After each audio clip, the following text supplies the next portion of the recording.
Hey, this Wednesday is Valentine's Day. Are we excited for Valentine's Day? Yeah. Yes, you are, to service this next joke. Come on, people.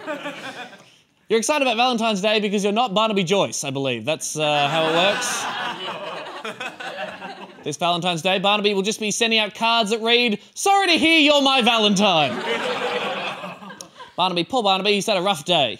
The Nationals are standing by their leader, Barnaby Joyce, despite calls for him to step down as Deputy Prime Minister. Now, the Nationals held a party room meeting this morning and they agreed to support Barnaby Joyce as leader. It was expected to be a tense meeting, though. A number of them have been unhappy with him over his affair with a staffer who is now carrying his baby. Yes, I believe we have some footage of that very tense National Party room meeting. Let's take a look.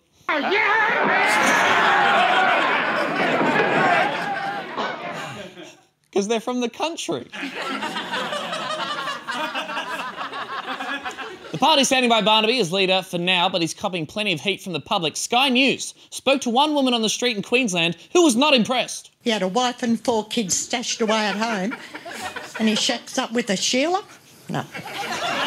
Not me, mate. Not me, mate, no! It's good to see someone who doesn't want to fuck Barnaby Joyce, to be honest. We've been getting some more details about the whole sordid affair. Thank God, I say. When I think about Barnaby Joyce's sex life, I just think, more details, please. On the weekend, the Sunday Telegraph reported that the Barnaby and his partner Vikki Campion took a holiday together in January, OK? Now, there are photos of the holiday, and I just want to warn any parents who might be watching tonight, you might want to put the kids to bed, because what you're about to see is quite confronting, OK? This is what it looks like when Barnaby Joyce goes tropical. There he is! That's him dressed as every dad on every holiday ever. Hurry up, you kids! Quit mucking around! I'm bloody sick. No, we're not going to get fish and chips. We've got perfectly good sandwiches back in the caravan, all right? Not bloody made of money, mate. Miss you, Dad. He's fine. He's just inwarnable. Barnaby, very interesting character. Speaking of Valentine's Day, he's actually always been a romantic. People don't know this. In a profile piece for The Weekend Australia last year, his wife at the time, Natalie Joyce, recounted their beautiful courtship, saying, "The first time we spoke was O Week. The last day was a car rally in a ute, and he just came up to me and went, 'You'll do.'" So romantic. It reminds me of that famous scene in Jerry Maguire. You had me at... "You'll do." It's beautiful. It's a beautiful thing. Love is a beautiful thing.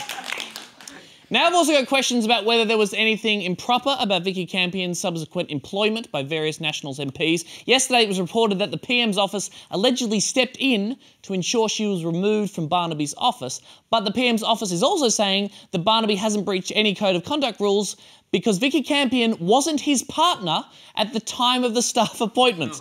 No, she wasn't his partner. She was just 5 months pregnant with his child. You know, keeping it cash. Other Nationals MPs have come out to speak highly of Campion, like Queensland MP Michelle Landry, seen here starring in the new series of CSI Canberra. Alongside George Christensen, who's such a good boy.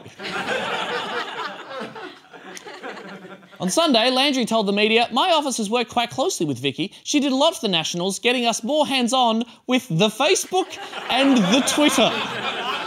Yes, she told us about the Facebook and the hip-hops and the nangs. Oh, vote for the Nationals, kids. Hashtag squad goals. And now we're also having this bigger conversation about, you know, the relationships between MPs and their staff. Independent MP Cathy McGowan has proposed rules to ban sex between pollies and their staff, and other independent MP Bob Catter discussed those rules on the project, and he said this horrifying thing. I think I was probably the first person she may have spoken to about it, and I said, "Well, Cathy, I love you for it because, you know, I've had to lock my door on numerous occasions with female staff trying to get at me and take advantage of me. And, you know, over the years, lucky I've been a man of very strong moral fibre, or I could have been led astray." Okay. A member of the audience actually said, "Yuck." I think it's nice. Bob Catter there boasting about all the sex he hasn't had. Ultimately, though, Katter doesn't agree with the ban because he thinks it'd be impossible to enforce, and besides, all this mucking around, it's all natural. I think overall it gets a bit ridiculous. I mean, boys will be boys and girls will be boys. Wait, what?